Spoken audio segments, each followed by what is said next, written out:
Hello everyone, welcome to AKSIAS. This is Santosh Koka. మనం conquer ప్రిలిమ్స్లో భాగంగా మానిటరీ పాలసీ ద్రవ్య విధానానికి సంబంధించి ఎక్స్ప్లెనేషన్ పార్ట్ ప్రీవియస్ వీడియోలో మనం చూసాం. సో ఈరోజు మోస్ట్ ఎక్స్పెక్టెడ్ MCQs ఈ విభాగానికి సంబంధించి ఏమో వస్తాయి అనేది చూద్దాం, right? So first important question with reference to the monetary policy in India consider the following statements. భారతదేశంలో ద్రవ్య విధానానికి సంబంధించి క్రింది ప్రకటనలు పరిగణించండి అని ఇచ్చారు. ఇక్కడ నేను క్వశ్చన్స్ ఫాస్ట్గా రీడ్ చేస్తుంటే మీరు ఆన్సర్స్ కామెంట్స్లో పోస్ట్ చేయండి. మీరు ఎంతవరకు ఇప్పటివరకు బేసిక్స్ రిలేటెడ్గా ఎంతవరకు తరుగున్నారనేది తెలుస్తుంది. So first statement, reserve bank of India is responsible for formulating and implementing monetary policy in India.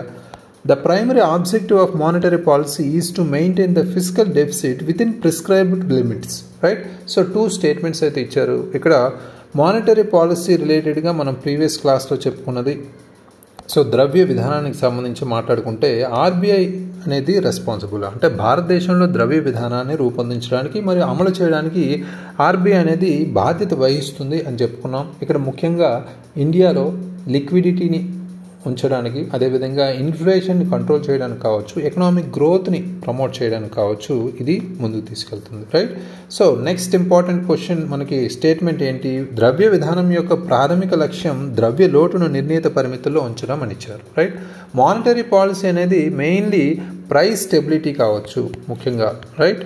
ప్రైస్ని stabilise చేస్తుంది, అదేవిధంగా ఎకనామిక్ గ్రోత్ని ఫోకస్ చేస్తుంది, అదేవిధంగా ఎక్స్చేంజ్ రేట్ స్టెబిలిటీకి సంబంధించి కావచ్చు, ఎంప్లాయ్మెంట్ జనరేషన్ కావచ్చు, వీటి మీద ఫోకస్ చేస్తుంది. కానీ ఇక్కడ ఫిస్కల్ డెఫిసిట్ అనేది ఫోకస్ కాదు. ఫిస్కల్ డెఫిసిట్ అనేది మేనేజ్ చేసేది ఎవరు? గవర్నమెంట్. ఫిస్కల్ పాలసీ రిలేటెడ్గా గవర్నమెంట్ చూసుకుంటుంది, బట్ మానిటరీ పాలసీ కాదు. ఇది గమనించాలి ఇక్కడ. So only one is the correct statement, right? So next important question, consider the following statements regarding the reverse repo rate. Reverse repo రేట్కి సంబంధించి క్రింది ప్రకటనలు పరిగణించండి. It is the rate at which the RBI lends money to commercial banks. An increase in the reverse repo rate discourages commercial banks from lending in the market, right? Two statements అయితే ఇచ్చారు ఇక్కడ. ఇది RBI వాణిజ్య బ్యాంకులకు రుణాలు ఇచ్చే rate అని ఇచ్చారు ఇక్కడ. ఆర్బీఐకి సంబంధించి మనం చూసుకుంటే ఆర్బీఐ బ్యాంక్స్కి రుణాలు ఇచ్చే రేట్ని మనం రెపో రేట్ అని పిలుస్తాం, కానీ రివర్స్ రెపో రేట్ కాదు. దీని రివర్స్లో అంటే ఆర్బీఐ వాణిజ్య బ్యాంకుల నుంచి రుణాలు తీసుకుంటే దాన్ని మనం రివర్స్ రెపో రేట్ అంటాం, రైట్? ఇది wrong statement, just confuse statement అనమాట, రైట్? నెక్స్ట్ మనకి రివర్స్ రెపో రేట్ పెరుగుదల వాణిజ్య బ్యాంకులు మార్కెట్లో రుణాలు ఇవ్వడాన్ని నిరుత్సాహపరుస్తుంది అని ఇచ్చారు. బట్ ఇక్కడ మనకి ఈ హయ్యర్ రివర్స్ రెపో రేట్ అనేది మనకి బ్యాంక్స్కి సంబంధించి ఎక్సెస్ ఫండ్స్ అనేవి బ్యాంక్స్కి సంబంధించి ఉంటాయి కాబట్టి ఆర్బీఐ అనేది ఇన్స్టెడ్ ఆఫ్ లెండింగ్ వాళ్ళకి మనీ సప్లై అనేది తగ్గుతుంది, రైట్? సో ఇక్కడ గమనించాలి, మనకి మనీ సప్లై అనేది తగ్గుతుంది కాబట్టి statement 2 is correct, right? So ఇది గమనించాలి. రివర్స్ రెపో రేట్ పెరుగుదల వాణిజ్య బ్యాంకులు మార్కెట్లో రుణాలు ఇవ్వడానికి నిరుత్సాహపరుస్తుందని ఇచ్చారు. బట్ ఇక్కడ హయ్యర్ రివర్స్ రెపో రేట్ అనేది బ్యాంక్స్కి ఎక్సెస్ ఫండ్స్ని ఉంచేలా బ్యాంక్స్లో మనకి ఎంకరేజ్ చేస్తుంది ఇన్స్టెడ్ ఆఫ్ లెండింగ్ అనమాట, రైట్? సో అంటే మనీ సప్లైని మార్కెట్లో తగ్గిస్తుంది, రైట్? ఇది కరెక్ట్ ఆప్షనే. నెక్స్ట్ ఇంపార్టెంట్, మనకి only 2 is the correct option ఇక్కడ. Next important question, with reference to the cash reserve ratio consider the following statements. నగదు నిల్వ నిష్పత్తికి సంబంధించి క్రింది ప్రకటనలు పరిగణించండి. So CRR is a percentage of a bank's total deposits that must be kept as reserves with the RBI. An increase in CRR leads to an increase in the money supply in the economy. CRR is used by the RBI as a tool to control inflation. So 3 statements అయితే ఇచ్చారు టోటల్గా CRR రిలేటెడ్గా. First statement గమనిస్తే CRR అంటే bank మొత్తం డిపాజిట్లలో RBI వద్ద నిల్వలుగా ఉంచాల్సిన శాతం అని ఇచ్చారు. ఇది కరెక్ట్. సిఆర్ఆర్ అనేది రెగ్యులేటరీ రిక్వైర్మెంట్ అనేది మనకి ఇక్కడ తెలుస్తుంది. బ్యాంక్స్ అనేది కంపల్సరీ కొన్ని certain percentage of deposits RBI దగ్గర ఉంచుకుంటారు, రైట్? సో ఇది కరెక్ట్ స్టేట్మెంట్. నెక్స్ట్ మనకి సిఆర్ఆర్ పెరుగుదల ఆర్థిక వ్యవస్థలో డబ్బు సరఫరాలో పెరుగుదలకు దారితీస్తుందని ఇచ్చారు. And increase in CRR reduces the money supply అనేది ఇక్కడ తెలుసుకోవాలి. బ్యాంక్స్ అనేది ఫ్యూవర్ ఫండ్స్, అంటే కొంత ఫండ్సే ఉంటాయి లెండింగ్కి సంబంధించి. అయితే an increase in CRR leads to an increase in money supply అని ఇచ్చారు. ఇది రాంగ్ స్టేట్మెంట్, రైట్? సో అంటే సిఆర్ఆర్ ఎప్పుడైతే పెరుగుతుందో మనీ సప్లై తగ్గుతుంది, అంటే ఎందుకంటే బ్యాంక్స్ దగ్గర తక్కువ ఫండ్స్ ఉంటాయి కాబట్టి, రైట్? సో నెక్స్ట్ మనకి CRR is used by RBI as a tool to control inflation అని ఇచ్చారు. RBI increases CRR to reduce liquidity in the market which helps control inflation. Right? ద్రవ్యోల్బణాన్ని నియంత్రించడానికి CRR ను RBI ఒక సాధనంగా ఉపయోగిస్తుంది అనేది correct option. Right? So 1 and 3 are the correct statements.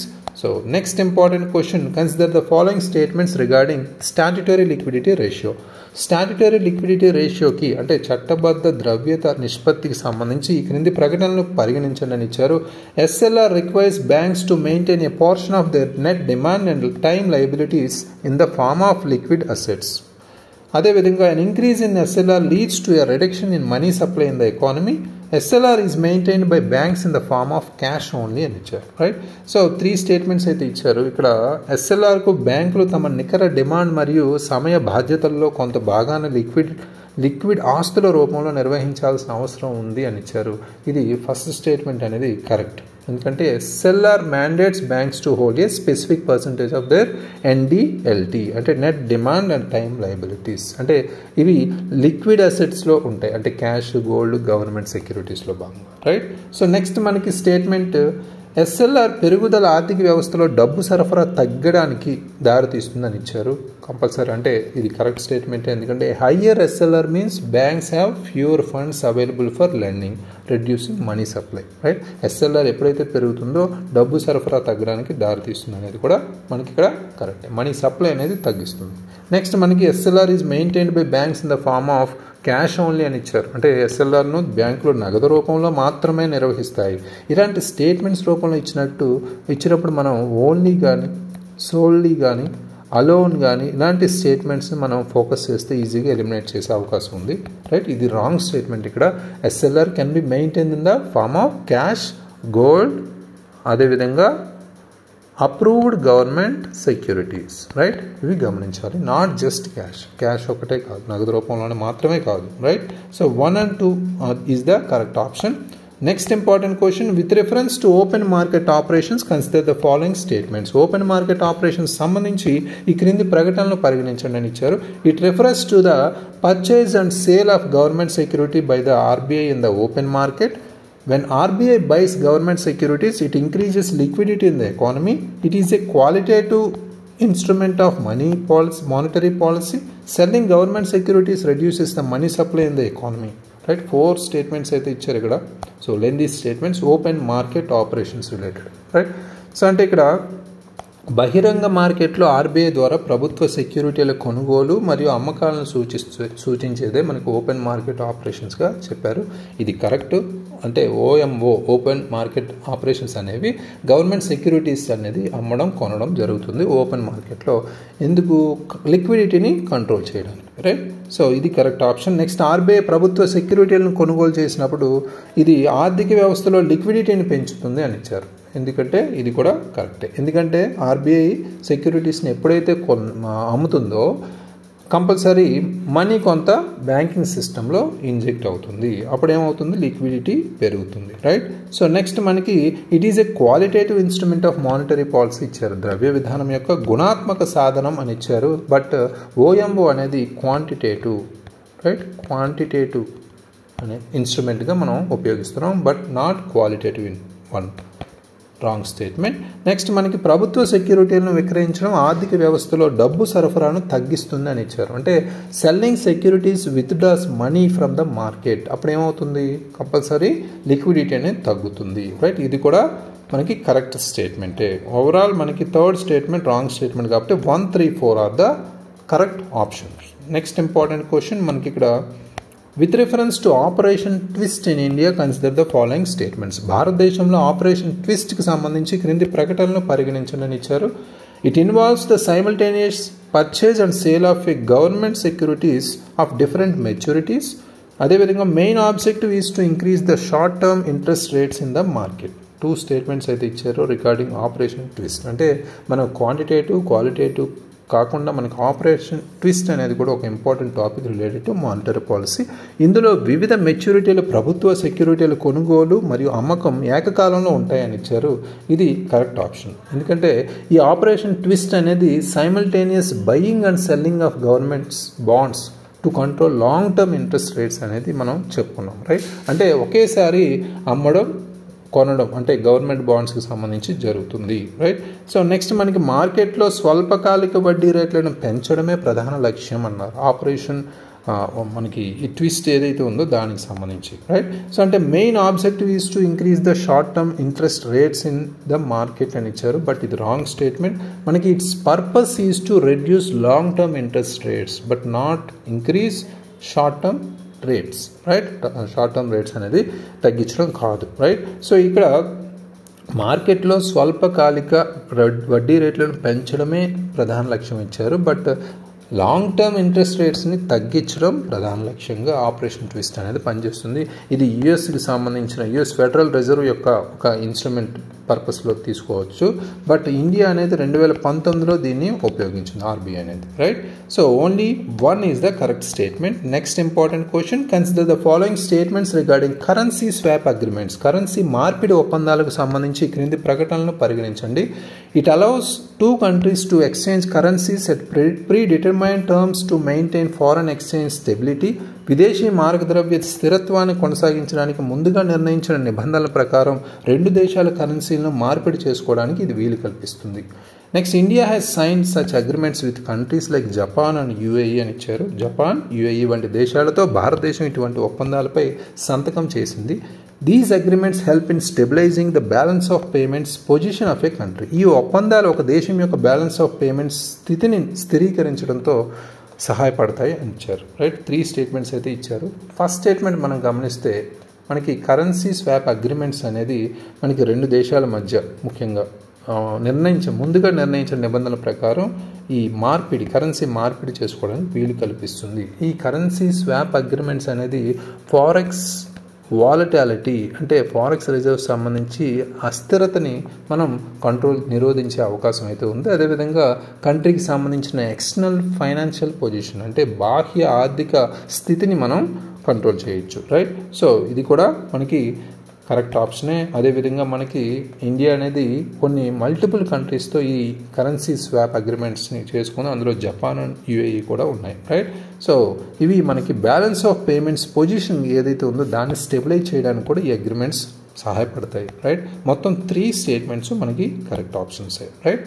So next important question, with reference to long-term repo operations, consider the following statements. దీర్ఘకాలిక repo ఆపరేషన్స్కు సంబంధించి క్రింది ప్రకటనలను పరిగణించండి అని ఇచ్చారు. It was introduced by the RBI to provide long-term liquidity at the repo rate. It is used to enhance credit flow to productive sectors in the economy. It is a qualitative tool of monetary policy. ఇది statements ఓరియంటెడ్గా మనం గమనిస్తే economy రిలేటెడ్గా basics or fundamental or static ఏవైనా ఒకటే కాబట్టి foundational topics ఇవన్నీ మనకి ఎప్పటికప్పుడు ఇవి చేంజ్ అవ్వవు కాబట్టి రీసెంట్ కరెంట్ అఫైర్స్ రిలేటెడ్గా అయినా మనకి రీసెంట్గా మనకి రెపో రేట్ చూసాం, రెపో రేటు తగ్గించడం చూసాం 6.5 to 6.25, రైట్. ఇలాంటి సందర్భాల్లోనే ఆ బేసిక్ కాన్సెప్ట్స్ రిలేటెడ్గా మనకి బేసిక్ టర్మ్స్ అనేవి అడిగే అవకాశం ఉంది, రైట్. అంటే ఈ స్టేట్మెంట్స్ రిలేటెడ్ కన్ఫ్యూజ్డ్ స్టేట్మెంట్స్ అయితే కంపల్సరీ అడుగుతారు. అయితే ఇక్కడ స్టేట్మెంట్ 1 గమనిస్తే రెపో రేటు వద్ద దీర్ఘకాలిక లిక్విడిటీని అందించడానికి ఆర్బీఐ ఈ దీర్ఘకాలిక రెపో ఆపరేషన్స్ని ప్రవేశపెట్టింది అని ఇచ్చారు. ఇది కరెక్ట్ ఆప్షన్. ఎందుకంటే ఈ ఎల్టీఆర్ఓ అనేది లాంగ్ టర్మ్ లిక్విడిటీ అనేది రెపో రేట్కి సంబంధించి బ్యాంక్స్కి ఎస్పెషల్లీ మనకి ఉపయోగిస్తారు, రైట్. సో నెక్స్ట్ మనకి ఆర్థిక వ్యవస్థలో ఉత్పాదక రంగాలకు రుణ ప్రవాహాన్ని పెంచడానికి కూడా ఇది ఉపయోగించబడుతుంది అని ఇచ్చారు. అది కూడా కరెక్ట్ ఆప్షన్. ఎందుకంటే బ్యాంక్స్కి మనకి ప్రొడక్టివ్ సెక్టర్స్ ఏవైతే ఉన్నాయో కొన్ని ఎంఎస్ఎంఈస్ కావచ్చు, అగ్రికల్చర్ కావచ్చు, ఇలాంటివి ఎక్కువ లెండింగ్కి సహాయపడతాయి అన్నమాట, right. Next, it is a qualitative tool of monetary policy అని ఇచ్చారు. బట్ ఎల్టీఆర్ఓ అనేది క్వాంటిటేటివ్ టూల్గా మనం ఉపయోగిస్తున్నాం, బట్ క్వాలిటేటివ్ కాదు, గుణాత్మక సాధకం అయితే కాదు, right. So 1, 2 are the correct option ఇక్కడ, right. So next important question, consider the following statements monetary policy instruments. Consider the following monetary policy instruments. ఈ క్రింది ద్రవ్య విధాన సాధనాలను పరిగణించండి అని ఇచ్చారు. Open market operations, cash reserve ratio, statutory liquidity ratio, moral tuition. అంటే ఓపెన్ మార్కెట్ ఆపరేషన్ సంబంధించి కావచ్చు, నగదు నిల్వ నిష్పత్తి, చట్టబద్ధమైన లిక్విడిటీ నిష్పత్తి, నైతిక దుందుడు. రైట్. సో ఈ 4 ఆప్షన్స్ ఇచ్చారు. Which of the above are qualitative instruments of monetary policy. నాణ్యత పరంగా మనకి ఉపయోగించే పరికరాలు ఏవి అని ఇచ్చారు ఈ పాలసీకి సంబంధించి. అయితే మనం 1 by 1 చూస్తే ఓపెన్ మార్కెట్ ఆపరేషన్స్ అనేది కావచ్చు, క్యాష్ రిజర్వ్ రేషియో కావచ్చు, అదేవిధంగా స్టాట్యుటరీ లిక్విడిటీ రేషియో కావచ్చు, ఈ 3 మనకి క్వాంటిటేటివ్లోకి వస్తాయి. రైట్. సో మారల్ ష్యూస్టన్ అనేది మనం నిన్న డిస్కస్ చేసుకున్నాం. క్వాలిటేటివ్ ఇన్స్ట్రుమెంట్గా మనం ఉపయోగిస్తాం. ఇది మనకి క్రెడిట్ ఫ్లో ఏదైతే ఉందో క్రెడిట్ ఫ్లో యొక్క డైరెక్షన్ని ఇన్ఫ్లుయెన్స్ చేస్తుంది, ప్రభావితం చేస్తుంది అన్నమాట. Right. So very very important. So correct option qualitative instruments ఏంటి? పై వాటిలో ఓన్లీ సి, అంటే 4 only. Right. So next important and last important question related to monetary policy with reference to repo rate and reverse repo rate consider the following statements. Repo rate మరియు reverse repo రేట్కు సంబంధించి క్రింది ప్రకటనలు పరిగణించండి. Repo rate is the rate at which commercial banks borrow money from the RBI. Reverse repo rate is the rate at which the RBI borrows money from commercial banks. Reverse repo rate is always higher than the repo rate. Right. 3 statements అయితే ఇచ్చారు. నిన్న మన important కాన్సెప్ట్స్లో అంటే మనకి ఈ monetary పాలసీకి సంబంధించి quantitative and qualitative ఇన్స్ట్రుమెంట్స్కి సంబంధించి చెప్పుకున్నప్పుడు క్వాంటిటేటివ్లో మనకి repo rate and reverse repo rate ప్రధానంగా చెప్పుకున్నాం. అందులో రెపో రేట్ అనేది అంటే వాణిజ్య బ్యాంకులు ఆర్బీఐ నుంచి రుణం తీసుకునే రేటును రెపో రేట్ అంటామని కూడా మనం చెప్పుకున్నాం. ఇది కరెక్ట్. రెపో రేట్ అనేది is the rate at which banks borrow from RBI. Next మనకి రివర్స్ రెపో రేట్ అనేది వాణిజ్య బ్యాంకుల నుండి ఆర్బీఐ రుణం తీసుకునే రేటుగా మనం చెప్పుకున్నాం. Reverse repo rate is the rate at which RBI borrows from banks. అంటే ఇది కొంత కన్ఫ్యూజ్ అవుతుంటారు చాలామంది. ఈ 2 స్టేట్మెంట్స్ కరెక్ట్ ఆప్షన్సే. అయితే third statement reverse repo rate is always higher than the repo rate అని ఇచ్చారు. రివర్స్ రెపో రేట్ ఎల్లప్పుడూ రెపో రేట్ కంటే ఎక్కువగా ఉంటుందని ఇచ్చారు. ఇది రాంగ్ స్టేట్మెంట్. ఎందుకంటే reverse repo rate is always lower than the repo rate. మనం ఆల్రెడీ డిస్కస్ చేసుకున్నాం. రైట్. సో ఈ 3 స్టేట్మెంట్స్ మనకి గమనిస్తే only 1 and 2 are the correct option. Right. So ఇవి మానిటరీ పాలసీకి సంబంధించి రెగ్యులర్గా అడిగే క్వశ్చన్స్. రైట్. మీరు ఎప్పటికైనా అంటే మానిటరీ పాలసీకి సంబంధించి కానీ సో ఎకానమీకి సంబంధించిన బేసిక్ సంబంధించి కావచ్చు ఈ ప్లేలిస్ట్లో మనకి క్విక్ రివిజన్ సంబంధించి ఏ కాంపిటేటివ్ ఎగ్జామినేషన్కైనా మీరు ఒక్కసారి రెఫర్ చేసి దానికి ఎంసీక్యూస్ కూడా మీరు చూసుకుంటే సరిపోతుంది. సో కరెంట్ రిలేటెడ్గా కాకుండా స్టాటిక్ అయితే కంపల్సరీ ఇందులోంచి వచ్చే అవకాశం అయితే ఉంటుంది. Right. Please revise it. Thank you very much. All the very best.